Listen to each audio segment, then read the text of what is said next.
கொண்டைக்கடலை போட்டு காரக்குழம்பு எப்படி செய்வதுன்னு பார்க்கலாம். முதல்ல ஒரு அழுத்தமான பாத்திரத்தை எடுத்துக்கோங்க. என்கிட்ட குக்கர் இருக்குது, ஸோ நான் அதை எடுத்துக்கிட்டேன். அதில் கடுகு போட்டுக்கோங்க. நல்லா கடுகு நல்லா பொரிஞ்சு வரட்டும்.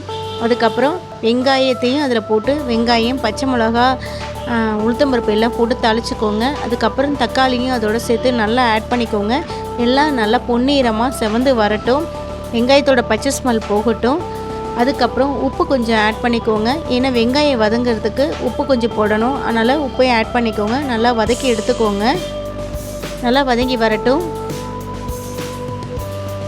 ஏன்னா வெங்காயத்தோட பச்சை ஸ்மெல் இருந்ததுன்னா குழம்போட டேஸ்ட்டு நல்லா இருக்காது. அதுக்கப்புறம் காரப்பொடி கொஞ்சம் போட்டுக்கோங்க. குழந்தைங்கள்லாம் சாப்பிடுவாங்க அப்படின்னா கொஞ்சம் காரத்தை குறைச்சிக்கோங்க. ஏன்னா காரக்குழம்புனாலே கொஞ்சம் காரமாக தானே இருக்கணும். அதனால் காரப்பொடி கொஞ்சம் போட்டு நல்லா கலக்கி விட்டுக்கோங்க. எல்லாம் ஒன்று போல் சேரணும். நல்லா சேர்ந்து வரட்டும்.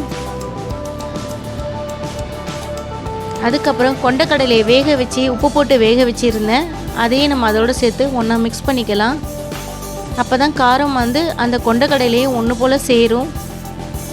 நல்லா வதக்கி எடுத்துக்கோங்க. எல்லா விழுதுகளையும் ஒன்றா போட்டு நல்லா வதக்கி எடுத்துருங்க. அதுக்கப்புறம் புளிஜலம் எடுத்து ஊற்றிக்கோங்க. ஒரு நெல்லிக்காய் சைஸு நல்லா புளிஜலத்தை ஊற வச்சு அதில் விடுங்க. நல்லா ஒன்று போல் கலந்து விட்டுக்கோங்க. அப்போ தான் ஒன்று சேர்ந்து வரும். காரமெல்லாம் அந்த கொண்டைக்கடையில் நல்லா ஊறி நல்லா இருக்கும். தேவையான அளவு புளிஜலம் விட்டுக்கோங்க. எங்கள் வீட்டில் நாங்கள் 5 பேருங்கிறதுனால புளிஜலம் கொஞ்சம் கூட விட்டுக்கிட்டோம். அதுக்கப்புறம் நாட்டு சர்க்கரை போட்டுக்கோங்க. சர்க்கரையும் போட்டு நாட்டு சர்க்கரையும் போட்டு நல்லா கொதிக்க விடுங்க.